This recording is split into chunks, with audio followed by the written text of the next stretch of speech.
saya akan memberikan beberapa item apa sih sebetulnya tujuan hidup kita.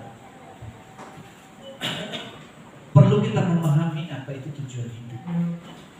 Ya, saya berikan di PowerPoint supaya ini Anda bisa catat, dan kalau ada perlu PowerPoint-nya saya bisa kirim, ya, baca berulang-ulang. Siapa tahu di komsel kita bisa kita sharing di FA, di hutan kayu sudah mulai ada yang khotbah, walaupun ya masih boleh keluar. Kenapa? Tujuan hidup ini kita perlu, ini penting. Hidup kita ini bukan hanya lahir, bertumbuh, sekolah, setelah dewasa bekerja, setelah udah bekerja menikah, lalu punya anak, menyusul masa tua, lalu mati. Dan memang kita harus melewati itu. Tapi perlu kita memahami apa yang menjadi tujuan hidup kita selama kita ada di dunia ini. Kalau kita nggak memahami tujuan hidup kita nggak punya arah. Seperti kapal tanpa nakoda. Pernah naik kapal tanpa nakoda? Puyeng kita muter-muter, kelayanan. Ya, makanya banyak orang Kristen kelayanan. Atau dalam bahasa pasalnya seperti anjing mengejar ekornya. Pernah melihat anjing kejar ekornya? Nah, biasanya dari kampung seperti saya ini sering melihat itu. Karena hampir semua rumah punya anjing. Nah, anjing itu dia kejar ekornya, nggak sampai-sampai akhirnya pusing sendiri. Nah, orang Kristen yang nggak punya tujuan hidup, dia adalah Kristen yang kelayanan. Kesusahan hidup, kesulitan dan kesenangan hidup itu dua hal yang tidak bisa dipisahkan, telah dijodohkan oleh Tuhan sebagai penyeimbang hidup ini. Oleh karena itu kita perlu memahami. Kita perlu mengerti. Saya nggak peduli seberapa kaya Anda atau seberapa miskin Anda. Tapi kalau Anda memahami tujuan hidup, kamu jalan hidup dengan enteng. Orang kaya sebenarnya banyak kesusahannya, kekhawatiran, takut ditipu, takut dikhianati oleh temannya, oleh karyawannya, oleh sekretarisnya, oleh bendaharanya. Banyak kekhawatiran. Tapi kalau orang memahami tujuan hidupnya, kekhawatiran boleh ada, tapi fokus hidupnya adalah seperti yang saya akan sampaikan kepada kita hari ini. Nah, kita baca dulu dalam Kolose pasal yang kedua.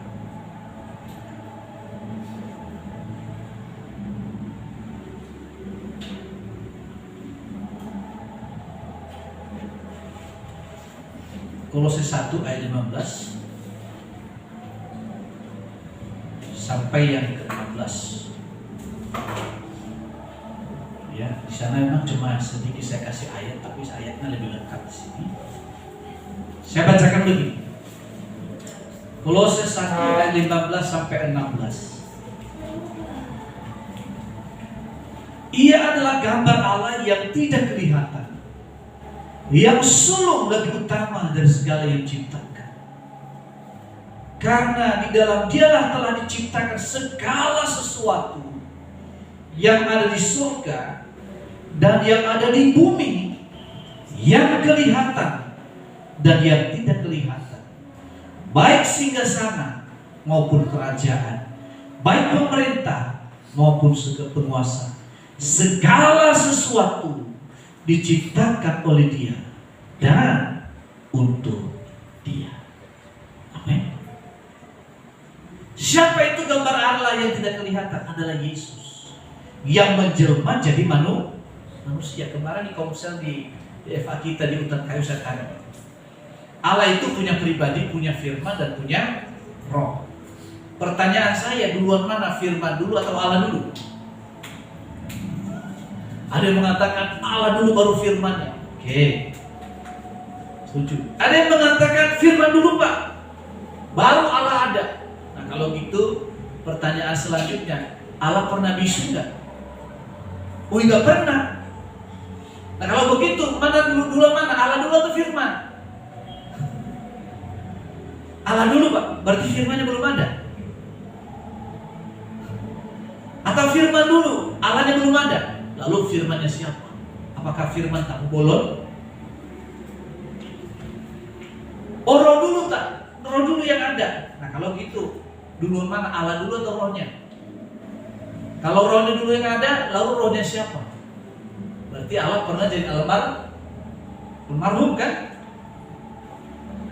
Tapi yang benar adalah Allah punya pribadi, punya roh, dan punya firman. Artinya firman dan rohnya tidak bisa dipisahkan dengan diri Allah. Nah kalau firman Allah itu menjelma jadi manusia, bisa tidak? Bisa. Alkitab ini jelmaan pikiran Allah, firman Allah, ya kan? Yesus itu jelmaan firman Allah yang menjadi manusia. Orang aja percaya firman jadi buku. Biar ada kan? Firman jadi buku. Makanya harus dijaga, diproteksi. Jangan dinista. Ya kan? Pokoknya ini turun dari surga. Nah kalau orang percaya firman jadi buku, benda mati, kamu gak percaya firman jadi manusia? Ya kan? Jadi Allah itu punya pribadi, punya roh, dan punya firman Tuhan. Sama seperti sabar, dan ucapannya sabar, dan pikirannya sabar, rohnya sabar. Kalau rohnya sabar diangkat dari tubuhnya, maka jadi almarhum, ya kan? Kita semua berduka toh. Amin. Tapi kalau Bang Sabar rohnya ada dalam dirinya, pikirannya nggak ada, kalau kita panggil, halo Bang Sabar, nah, iya kan? Dicolek sama istrinya, Bang atau iya? Hah? Makan? Hah? Kenapa? Karena tidak ada suaranya. Dia bisa ngomong, karena apa? Yang gak bisu. Nah kalau pikirannya gak ada gimana? Ya kita bergumul dalam doa supaya jangan masuk di rumah sakit sumber waras, kan gitu kan? Tapi karena beliau punya tubuh, punya roh, punya pikiran, maka kita sambut dengan salaman senyumnya berbeda, berbicaranya berbeda. Dia nggak bingung kalau kita cari. Kalau Anda ke sumber waras, beda, lain ceritanya. Ada saya cerita sedikit sebelum masuk ke selanjutnya. Ada seorang pendeta yang pergi ke sumber waras. Wah, biasa kan pendeta ramah dong. Biasanya kalau saya nggak ramah, nggak ada yang gereja. Dan ketemu siapa aja saya harus ramah. Nah ada orang gila, ada orang yang sakit, dia ada di depan baskom besar, lalu dia taruh pancingnya, dia mancing ikan.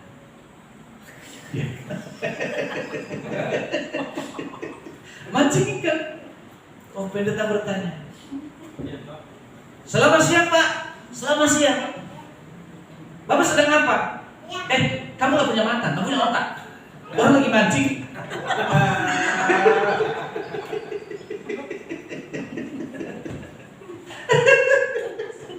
Awas ini. Oh, karena namanya orang sakit jiwa kan pendeta maklum kan. Diganti pertanyaannya. Gimana Pak? Banyak dapat ikannya. Kamu sakit jiwa ya? Mana ada ikan di baskom?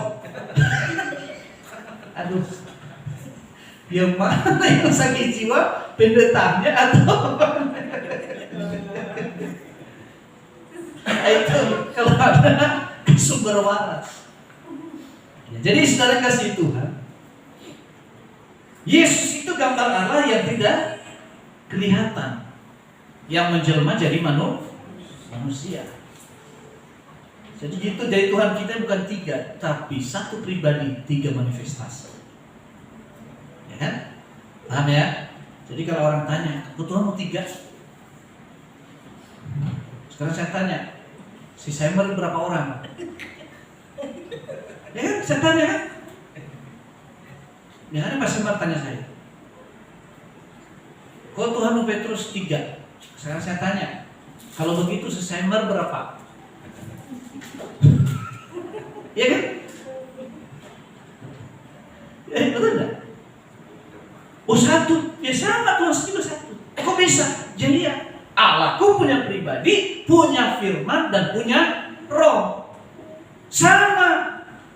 Kalau Pak Sember nggak punya roh, almarhum. Tapi kalau punya roh, tapi nggak bisa berbicara, berarti bisu. Pertanyaan saya, Pak Sember masih bisu atau tidak? Ya enggak. Ya kan? Apakah suara Pak Sember beda dengan Pak Sember? Tetap Sember. Marganya Somalai tetap. Ya kan? Tuhan kita begitu. Jadi nggak usah pusing-pusing. Bukan berapa jumlah, tapi bagaimana Allah yang Esa. Oke, lanjut. Nah, untuk apa kita ada di dunia ini?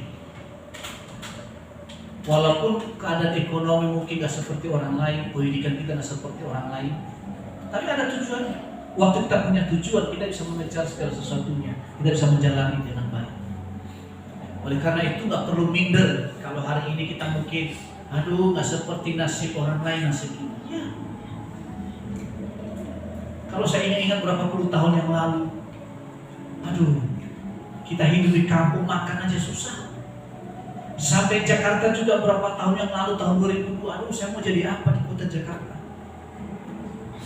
Tapi tujuan itulah yang mengubah masa depan. Yang pertama, kita lihat. Kita ini diciptakan dan dibentuk menjadi penyembah.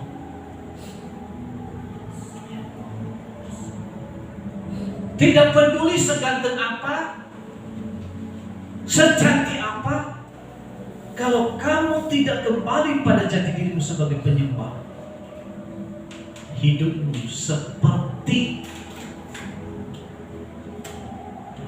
tadi pagi Bu Lesti siapin saya sarapan bihun. Masakannya enak, tapi karena garam gak ada, hambar.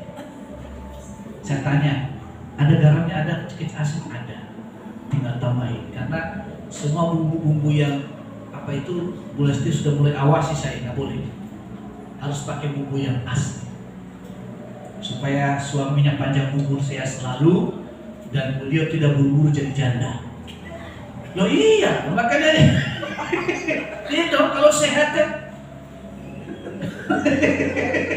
Ya iya, karena itu kalau istri saya kepada suami, pola makan istri juga harus menjaga. Supaya suaminya jangan terlalu buncit perutnya, maju ke depan, maju ke belakang. Sehat. Bukan hanya orang sehat, jiwa juga sehat, tubuh juga sehat. Jadi pakai bumbu normal, bumbu yang natural, supaya tetap sehat. Ya, makanya umur 40 tahun jaga pola makan, jangan kegendutan, ukurannya berat badan. Bukan menyindir Bang Irwin, bukan. Artinya jaga kesehatan perlu ya. Nah, ya jam 10 malam jangan makan lagi, supaya jangan bahaya di jantung. Ngerti? Paham ya? Saya udah ingatkan ya kalau apa. Jadi jangan hanya sehat rohaninya, tapi jasmani juga perlu. Saya percaya kuasa Tuhan. Pokoknya dalam nama Yesus saya makan, saya sehat. Itu namanya konyol. Ya. Jadi sebelum tidur itu jam 10 udah mau tidur, jangan usah makan lagi. Lebih bagus selesaikan makannya itu jam 8 malam, jangan makan lagi. Tapi kurangi juga minum di malam hari supaya jangan ke kamar mandi terus terganggu tidurnya. Nah, kita diciptakan untuk menyembah Allah. Terus Karena kita diciptakan sebagai penyembah Allah, artinya kita dirancangkan untuk kerinduan Tuhan. Maka tujuan hidup kita adalah mencintai Tuhan melalui ibadah. Ada perlu rasa hormat pada ibadah, perlu persiapan. Hari Sabtu siapkan diri Tuhan, besok kami mau beribadah. Biarlah bukan rutinitas, tapi ibadah kami, ibadah yang hidup, ibadah yang menggembirakan, ibadah yang mengubahkan. Itu mulai malam. Jangan bergadang sampai larut malam kalau malam minggu. Amin. Bukan berarti nggak boleh makan kita di KFC. Bukan berarti nggak boleh kita nongkrong di mall, boleh. Tapi jangan larut malam, supaya kalau besok jangan terlambat bangun, atau terlambat bangun apa juga kemalaman, cepat bangun tapi masuk gereja nanti ngantuk-ngantuk. Tidak maksimal mendengarkan firman Allah. Begitu ditanya dia nigau, pisang goreng, nah? Ada. Ya. Kenapa? Karena yang diingat cuma pisang gorengnya, tapi khotbahnya nggak ingat dari awal. Begitu ditanya, apa khotbahnya? Pisang goreng. Nah, jadi kita dirancang ya, untuk satu kerinduan Tuhan, keinginan Allah. Maka dari itu kita harus mencintai Tuhan melalui ibadah. Rasa hormat kita terhadap ibadah itu. Ya. Itu yang pertama. Kemudian saudara kasih Tuhan. Ya tadi di Kolose ini ayat pasal 1 ayat 16 ini, segala sesuatu diciptakan oleh Dia dan untuk Dia. Semua yang kita kerjakan itu Tuhan. Seluruh hidup kita itu Tuhan. Prioritas utama kita adalah Tuhan. Jangan dibolak-balik. Saya ingatkan kita lagi berkali-kali sering saya ingatkan. Prioritas hidup kita pertama Tuhan. Dan prioritas kedua adalah keluarga. Ya. Ini penting. Jangan sibuk terus tapi nggak punya waktu untuk keluarga. Perlu kita ada ramah tamah, kecengkerama dengan keluarga, itu penting. Dan prioritas yang ketiga, ya, sebagai saya seorang bantuan, melayan apa? Pelayanan ini, pelayanan gereja. Ya, Anda sebagai bekerja di dunia sekuler, ya kerja kantor itu, kerjakan itu. Prioritaskan yang diberikan tanggung jawab itu.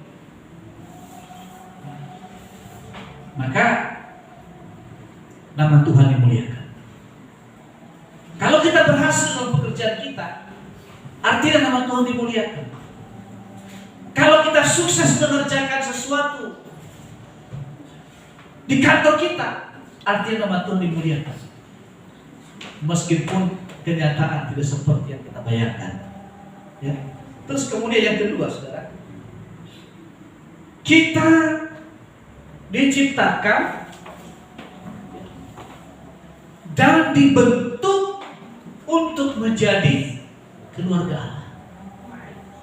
Ya, terus ya, Anda dibentuk melayani, maka tujuan hidup kita, hidup Anda dan saya adalah menunjukkan kasih kepada sesama melalui pelayanan. Saya nggak percaya orang yang mencintai Tuhan tapi nggak bisa mengasihi sesama.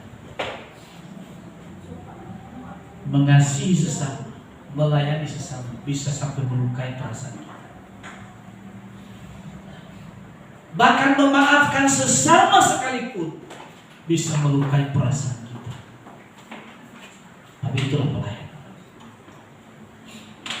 Kalau saya sebagai gembala, tentu kan sering melihat ini ada nurut, ini agak bantu dikit, ini angin-anginan, ini angin beneran. Ya kan? Tapi saya harus berusaha, berjuang untuk tetap mengasihi, melayani. Melayani itu bukan hanya di gereja, di keluarga juga melayani, saudara. Suami harus jujur dalam keuangan pada istri. Amin. Jujur kepada keluarga. Kalau saya terima honor, ya dari mana aja, kemarin dari YouTube, serahkan sama boleh. Buat apa? Kita bayar gedung gereja bulan ini. Persis. Ya, maka doakan juga YouTube lumayan juga bisa bayar ini 1 bulan di kemarin. Kejujuran. Jangan menuntut istri jujur, kamu sendiri tidak jujur pada istri. Itu pelayanan. Kalau kita jujur pada pasangan, itu juga pelayanan. Ya. Jujur kepada suami. Ada gak istri suka bohongin suaminya sih? Enggak ya, enggak ada. Cuma bersinar lidah.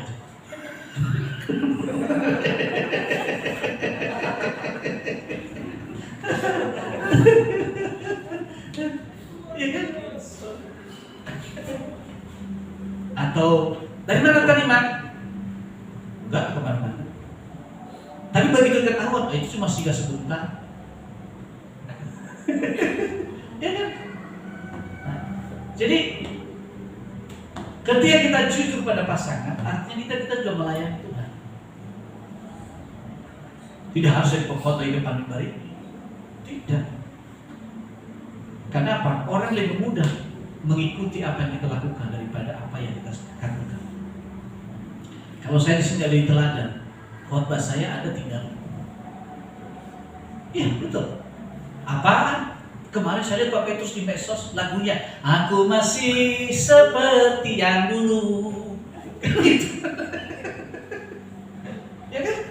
Kalau Anda nonton saya di medsos, khotbah apa kemarin Pak Petrus ini? Besok ini mau khotbah lagi. Atau lagu saya di medsos, mengapa terus begini? Tiada lagi kehangatannya. Elah, berarti Bapak lagi galau sama keluarganya. Saya khotbah di mimbar ini, saudara-saudara yang kasih Tuhan. Pas saya ngomong, aku juga bisa, Pak. Itu juga pengalaman hidup saya. Bisa toh? Jadi saudara kasih Tuhan, kejujuran pada pasangan itu juga pelayanan. Jangan kamu baik sama orang lain, sama keluarganya, aduh pelitnya bukan lain. Ya. Sama suaminya nggak ada ramahnya, tapi kalau sama suami orang senyumnya manis, saudara. Kenapa ketawa? Pengalaman? Enggak, bercanda. Ya benar, ini saya mengatakan ini fakta sehari-hari. Atau suami juga sama keluarganya seperti singa. Tapi kalau lihat orang lain, Shalom ibu, manis banget senyumnya. Kalah Pak Petrus senyumnya. Itu penting. Kalau bukan kita yang mengasihi, melayani keluarga kita, lalu siapa lagi Bapak Ibu? Kalau bukan suami tempat berteduhnya istri di rumah, anak-anaknya, lalu sama siapa lagi? Masa sama suami orang? Ya kan? Kalau suami juga tidak, istilahnya kepada istri di mana dia bercanda, berbicara, beramah tamah, bermesraan, masa sama orang lain bermesraan? Harus pada keluarga. Bukan berarti nggak boleh kita ramah sama orang ya, bukan kita nggak kasihan mengasihi siapapun ya, boleh. Tapi jangan kita abaikan orang yang dekat dengan kita. Lanjut. Ini dia. Ini dasarnya nih. Kasihilah sesama manusia seperti dirimu. Ya. Kalau kamu tidak mau difitnah, jangan fitnah orang. Kalau kamu nggak mau disakiti, jangan sakiti orang. Mungkin orang kita sakiti nggak sanggup membalas. Tuhan bisa pakai siapa aja yang membalaskan.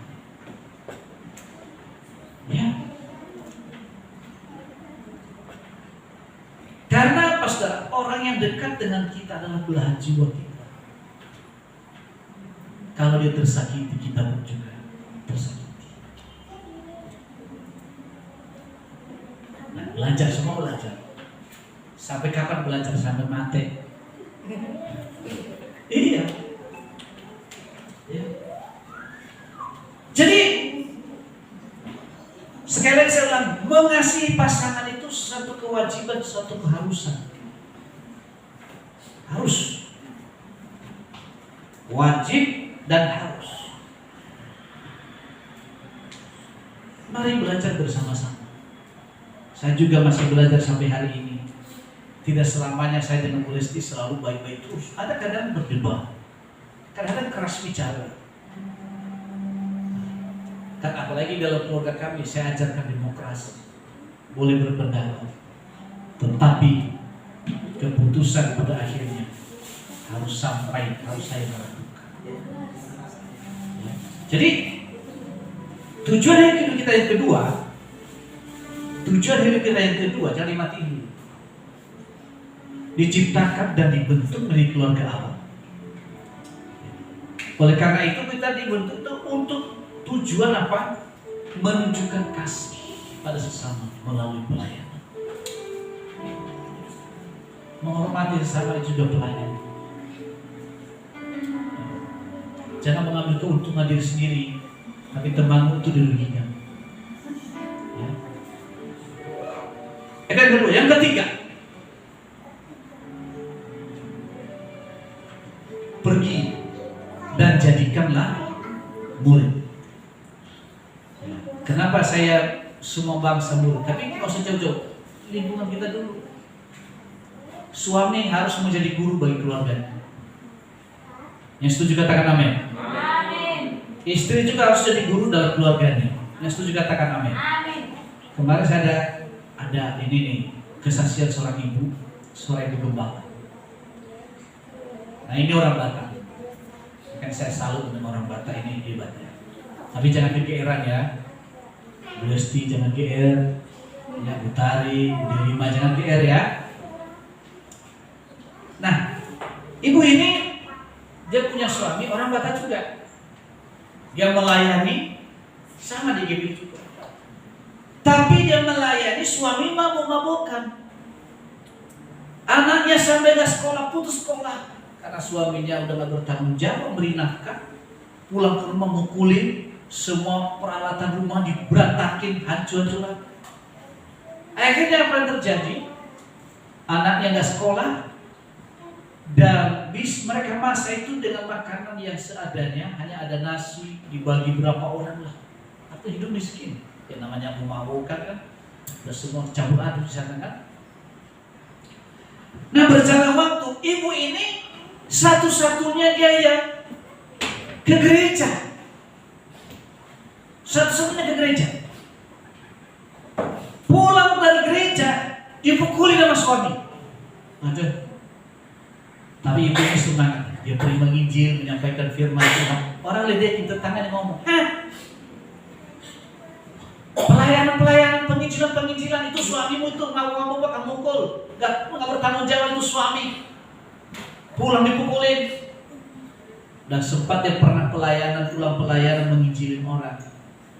Dia pulang ke rumah, suaminya nggak boleh pulang, nggak boleh masuk ke rumah. Dia tidur di pos ronda.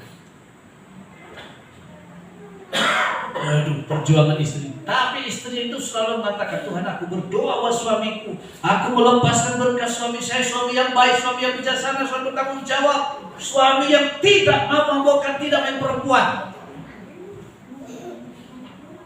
Anak-anak saya semua bisa sekolah, bla bla bla, pokoknya yang positif. Yang perkatakan bertahun-tahun. Apa yang terjadi saudara? Suaminya tiba-tiba berubah. Mereka ke gereja bersama-sama. Anaknya juga berubah. Anaknya bisa ke gereja. Anda tahu? Mereka sekarang, bapaknya, ibunya ini Tuhan panggil dan mereka melayani sebagai seorang gembala jemaat di Serang, Banten. Anak-anaknya tadi yang sudah gak punya sekolah, ya perjalanan waktu akhirnya bisa sekolah. dan menyelesaikan di perguruan tingginya, sekarang menjadi pendeta juga, mengembalakan sebuah sidang jemaat. Kenapa saudara? Karena ada seorang ibu yang memuridkan keluarganya. Amin. Mungkin Anda tidak terlalu banyak tahu firman Tuhan. Suamimu mungkin lebih paham firman Tuhan karena belum lahir aja udah punya Alkitab. Tapi kamu bisa bawa dalam doa, suami saya suami yang baik, suami yang bijaksana. Pada waktunya nanti berubah. Dulu juga pernah ada di sini jemaat kita, saudara. Sekarang udah pindah di GBI lagi juga karena suaminya pemain perempuan, nggak punya pekerjaan, pulang ke rumah mukulin istri, mukulin anaknya. Bejat banget ini. Pak Semer kenal, kalau saya kenal, karena pernah ketemu Pak Semer dia.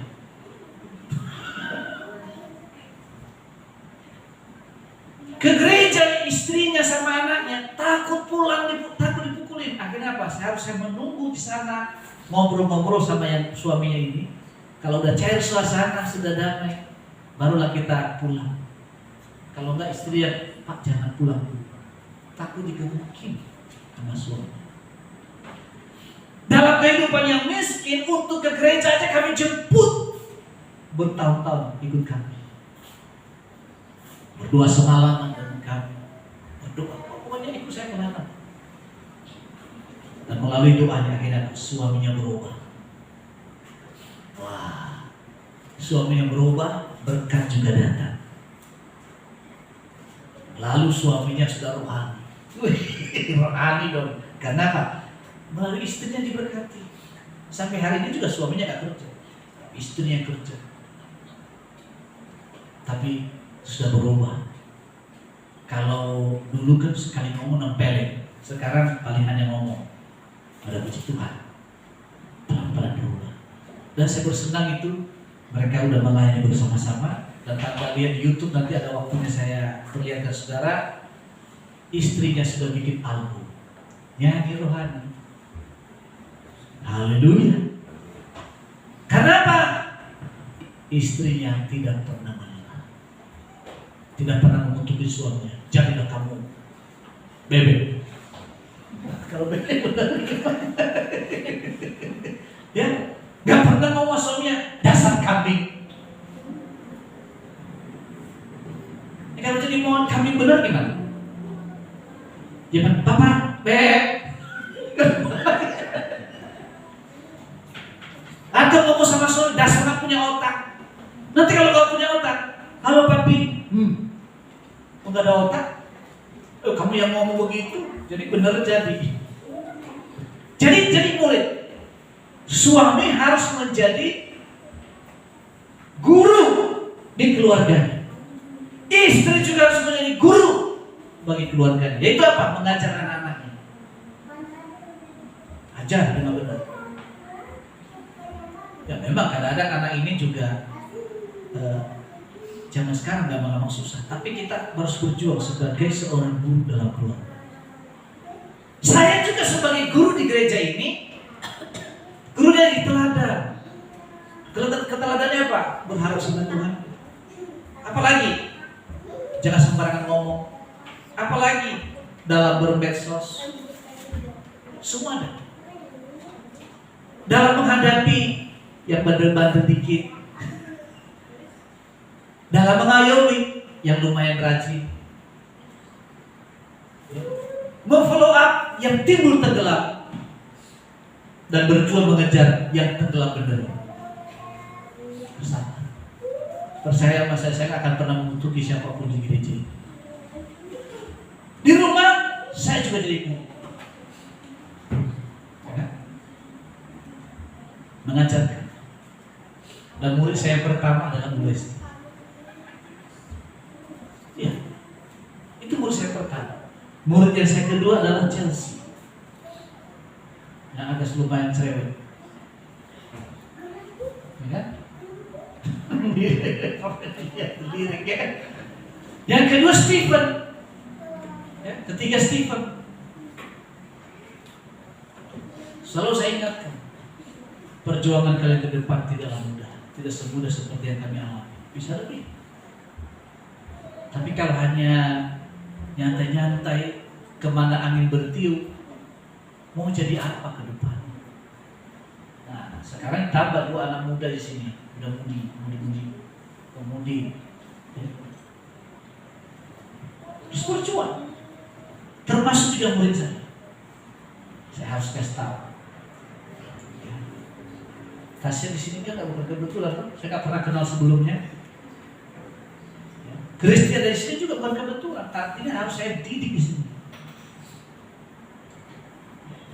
Boleh senang dengan pria, boleh. Tasya senang dengan pria kan? Senang nggak dengan pria? Senang atau enggak? Senang ya. Kristen senang nggak dengan pria? Senang. Tapi kita harus punya harga diri depan pria. Amin. Harus punya harga diri.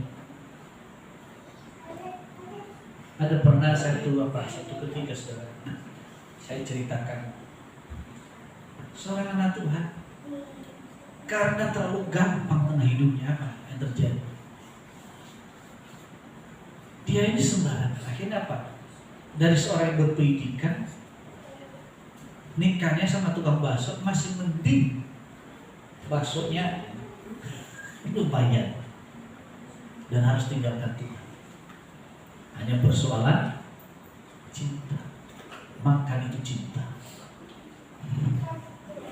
Nah, kan hati-hati nih yang 2 ini, Tasya, Kristi, ya, termasuk Chelsea. Ya. Boleh menyukai lawan jenis, tapi jangan dirimu diskon serendah-rendahnya, karena kamu bukanlah beras di pasar tradisional. Bukan pakaian yang dijual di apa itu namanya itu? Ramayana. 50.000 diskon 30%. Nah, dirimu jangan ubah. Oke? Itu yang ketiga. Terus kemudian lanjut. Kita diciptakan untuk sebuah misi, yaitu apa? Tujuan kita adalah untuk membagikan pesan Tuhan melalui penginjilan. Penginjilan di mana? Ya tempat kerjamu, lingkunganmu. Saya jadi kuasa ceritakan sama Yesus. Orang Kedar juga datang minta doa ke saya. Pernah ada kejadian, ada tumor di dadanya. Dibawa. Saya doakan secara Kristen, mau. Dalam Yesus sembuh, besoknya hilang. Ada juga dari Bogor juga datang, ketua RT dari Bogor. Mau saya doakan secara Kristen? Mau. Dalam Yesus sembuh. Karena kakinya itu nggak punya rasa. Kena api, melepuh, gak sakit. Gak tahu sakit apa tuh, hilang rasa. Antara diguna-guna dan tidak. Nah, sembuh sampai hari ini. Lalu kemudian anaknya sudah pakai menutup kepala. Tangannya benjolan di sini. Ini pemain karate. Bawa ke rumah malam-malam. Saya ambilnya, saya oles dalam sama Yesus. Hilang semua. Tentu kita nggak bisa sama, beda-beda jalan hidup kita dalamnya. Tapi tetangga bisa ceritakan, nggak usah mengatakan terima Yesus. Kalau nggak masuk neraka kamu, tidak perlu. Mulai dengan bahasa. Selamat pagi. Kalau dia mengeluh, udahlah percaya pasti Tuhan bisa tolong. Kalau bagi kami orang Kristen, Yesus selalu membuka jalan. Bagi kami, kalau usah ngomong, percaya Yesus dong. Seperti saya ini, Yesus membuka jalan. Bilang aja. Kalau bagi kami orang Kristen, Yesus jalan kebenaran dan hidup. Jalan dalam segala hal, dalam kesulitan apapun, dan juga kehidupan. Ya. Sederhana kan? Kita nggak menginjilkan, cuma menyampaikan. Nanti suatu dia tanya, siapa itu Yesus? Banyak itu orang yang tanya ke saya, siapa Yesus? Kesempat saya jelasin Yesus siapa.